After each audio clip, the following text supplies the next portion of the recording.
امریکہ کتنا طاقتور ہے، اس پر مکمل ڈسکس کریں گے اس ویڈیو کے اندر۔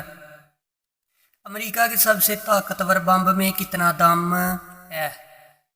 ایک غیر ایٹمی ہتھیار MOB کے استعمال کے لیے فوج کو امریکی صدر سے اجازت لینے کی ضرورت نہیں پڑتی۔ امریکہ غیر جوہری ہتھیاروں کے ذخیرے میں سب سے طاقتور بم JBU-43B ہے، جس کو مدر آف آل بمبز بھی کہا جاتا ہے۔ امریکہ نے اس بم کو پہلی بار 13 اپریل کو افغانستان کے ننگرہار صوبے میں نام نہاد دولت اسلامیہ کے ٹھکانوں کے خلاف استعمال کیا تھا۔ اس بم کا کھول نسبتاً پتلا ہوتا ہے۔ یہ بم اپنے ہدف تک GPS کے ذریعے تک پہنچتا ہے، جس کا وزن 21,000 پاؤنڈ ہے۔ 11 ستمبر 2007 میں روسی فوج نے اعلان کیا تھا کہ اس نے فادر آف آل بمبز کا کامیاب تجربہ کیا ہے۔ روسی فوج کا دعویٰ تھا کہ ان کا بم امریکی JBU-43B سے 4 گنا زیادہ طاقتور ہے۔ اطلاعات کے مطابق روسی بم میں 7.8 ٹن تھرموبیرک آتش گیر مادہ ہے، جبکہ امریکہ JBU-43B میں 8 ٹن ہے۔ روسی بم پھٹنے پر 44 ٹن TNT کے مقابلے کا دھماکہ کرتا ہے۔ اس بم کے بلاسٹ کا قطر 300 میٹر ہے، جو کہ امریکی بم سے دگنا ہے۔ اس کے علاوہ بم گرنے کے مرکز پر درجہ حرارت بھی امریکی بم سے 2 گنا زیادہ ہے۔ اس کا بنیادی اثر خوفناک دھماکے سے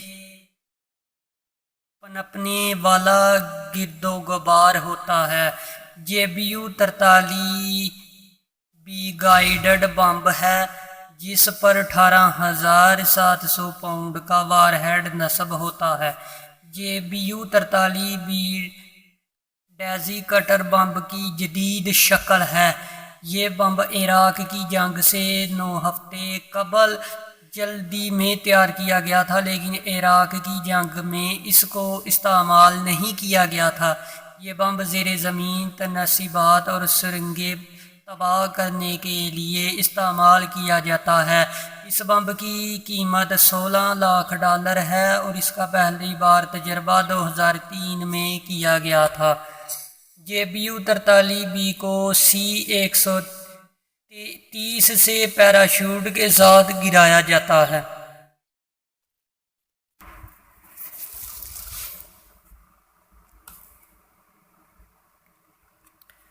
امریکہ کی سفید فام آبادی میں 8.5% کمی۔ 1 قبل کی کل آبادی کا 72.4% سفید فام تھے، جو اب گھٹ کر 61.6% رہ گئے ہیں۔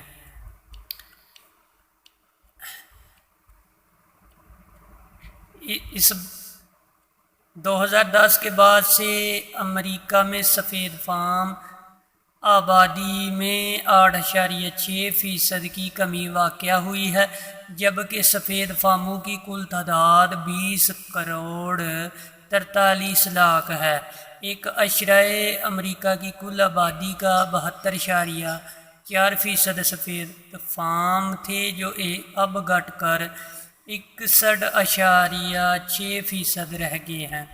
جب سے امریکہ میں مردم شماری ہو رہی ہے 1790 سے، اس کے بعد سے پہلی بار ایسا ہوا کہ خود کو سفید فام کہلانے والے افراد کی تعداد میں کمی واقع ہوئی ہے۔ اس کے مقابلے پر غیر سفید فام یا مخلوط نسلوں کی آبادی میں 2010 کے بعد خاصا اضافہ ہوا ہے۔ 2010 میں ان کی تعداد 90 لاکھ تھی، جو اب 276% اضافے کے بعد 2020 میں 3,38,00,000 ہو گئی ہے، تو 2022 میں یہ تعداد اب دگنی ہو گئی ہے۔ اس کے علاوہ ہسپانوی باشندوں میں 23%، جبکہ ایشیائی باشندوں میں 35% کا اضافہ دیکھنے میں آیا۔ اس طرح سیاہ فاموں کی تعداد میں بھی 5.6% کا اضافہ دیکھنے میں آیا۔ امریکہ کی کل آبادی میں 2010 اور 2020 کے دوران 7.4% کا اضافہ ہوا۔ یہ امریکی تاریخ میں آبادی میں اضافے کی دوسری کم ترین شرح ہے۔ اس سے قبل 2000 تا 2010 آبادی میں 9.7% اضافہ ہوا تھا۔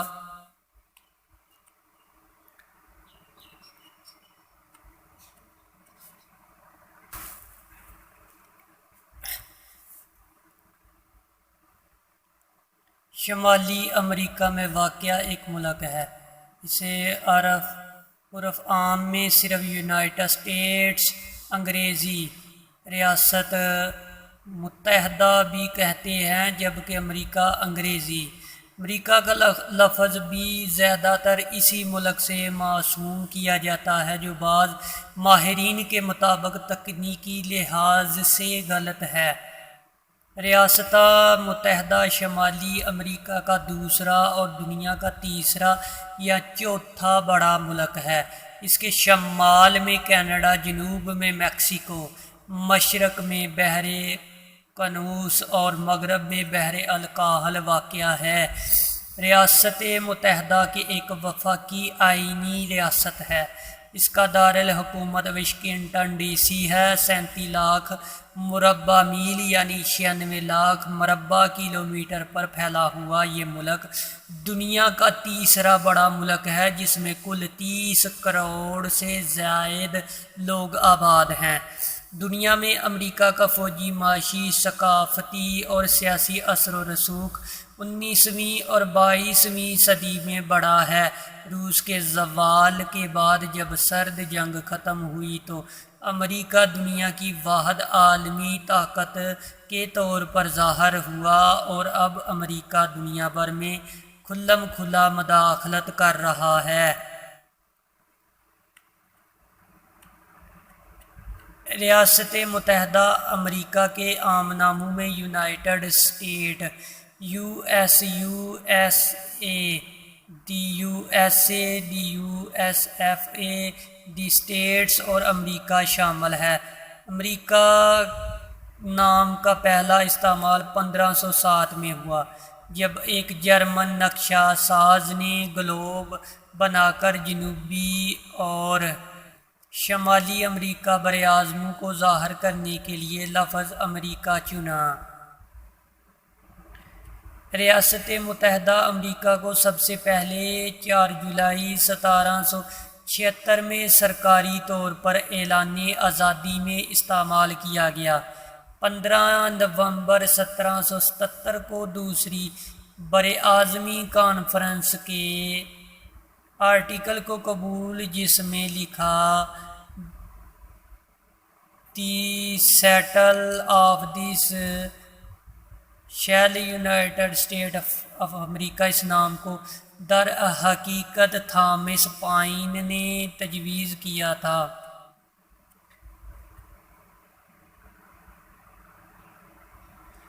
امریکی سرزمین خصوصاً مغرب میں بہت زیادہ فرق پائی جاتی ہے۔ شمالی ساحل پر ساحلی میدان پائے جاتے ہیں جو جنوب میں وسیع اور شمال میں تنگ ہوتے جاتے ہیں۔ ساحلی پٹی نیو جرسی کے شمال میں ختم ہو جاتی ہے۔ بالکل جنوب مشرق میں فلوریڈا ہے، جو دلدلی میدانوں کی سرزمین ہے۔ ساحلی میدانوں سے بٹ کر پیڈا ماؤنٹ کا علاقہ آتا ہے، جو پہاڑوں میں ختم ہوتا ہے، جو شمالی کیرولینا اور نیو ہیمپشائر میں 6000 فٹ تک بلند ہے۔ مغربی ڈھلوانوں پر میدان نسبتاً ہموار ہیں، اور گریٹ لیک اور میسی دریا، جو دنیا کا چوتھا بڑا دریا ہے، موجود ہیں۔ دریائے گریٹ پلینز کے مغربی کنارے سے پہاڑوں کا سلسلہ اچانک بلند ہوتا ہے اور شمال سے جنوب کی طرف پورے امریکہ میں پھیل جاتا ہے۔ اس کی بلندی کولوراڈو میں 14,000 فٹ یعنی 4270 میٹر ہے۔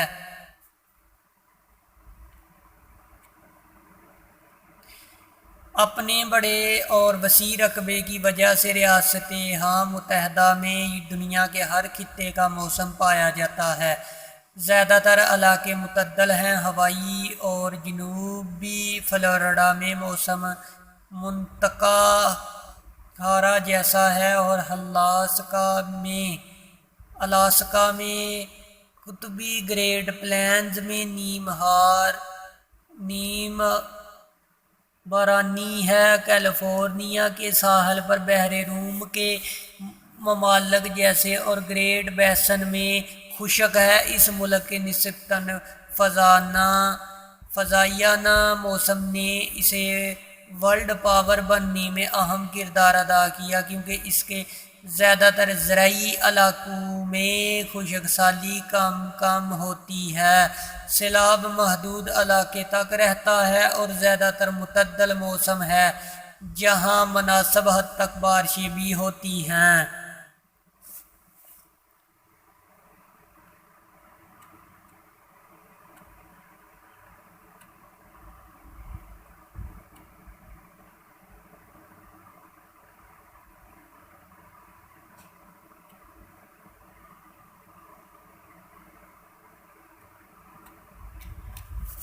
1803 سے 1848 تک اس نئی قوم کے حجم میں 3 گنا اضافہ ہوا، کیونکہ آباد کاروں کو مغربی سرحدوں سے باہر دھکیل دیا گیا۔ 1812 کی جنگ کی وجہ سے توسیع کچھ متاثر ہوئی، لیکن امریکہ میکسیکو جنگ کے بعد 1848 میں یہ اور زیادہ تیز ہوئی۔ 1830 سے 1880 تک 4 کروڑ امریکی بھینسوں کو کھال اور گوشت کے لیے ریلوے کی توسیع کے لیے قتل کیا گیا۔ ریلوے کی توسیع سے لوگوں اور اشیاء کی نقل و حمل آسان اور جلد ہونے لگ گئی اور اس سے مغرب کی طرف توسیع آسان ہوئی، لیکن انڈین لوگوں سے جھڑپیں تیز ہوتی گئیں۔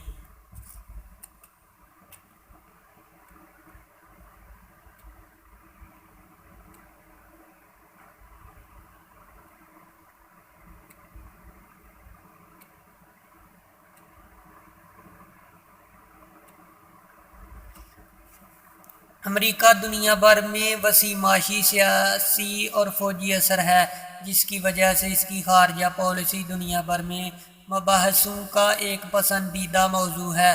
تقریباً تمام ممالک کے سفارت خانے واشنگٹن ڈی سی میں موجود ہیں اور قونصل خانے پورے ملک میں موجود ہوتے ہیں۔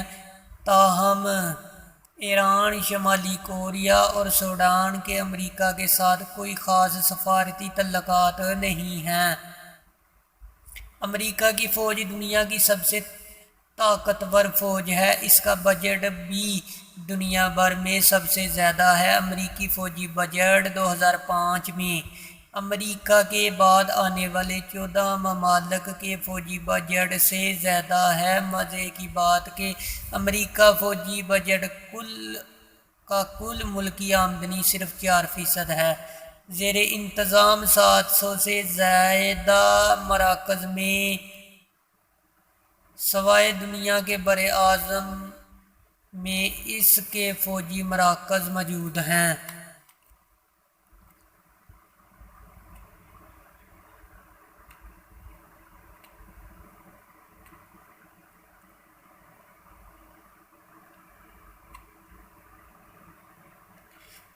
امریکہ خوراک زیادہ تر قدیم امریکیوں سے آئی ہے، جس میں ٹرکی، آلو، مکئی اور سکوائش شامل ہے۔ اب یہ خوراکیں امریکی غذا کا لازمی جزو بن چکی ہیں۔ اس کے علاوہ ایپل پائی،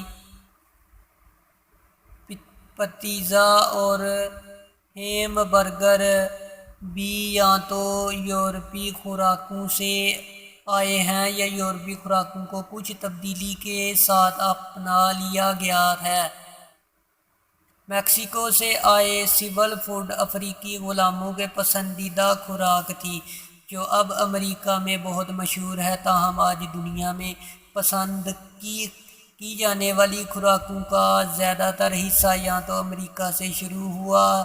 اسے امریکہ باورچیوں نے تبدیلی کے ساتھ پیش کیا۔ واضح رہے کہ پوری دنیا کے معصوم انسانوں بالخصوص مسلمانوں کا خون پینا امریکہ ثقافت کا حصہ ہے۔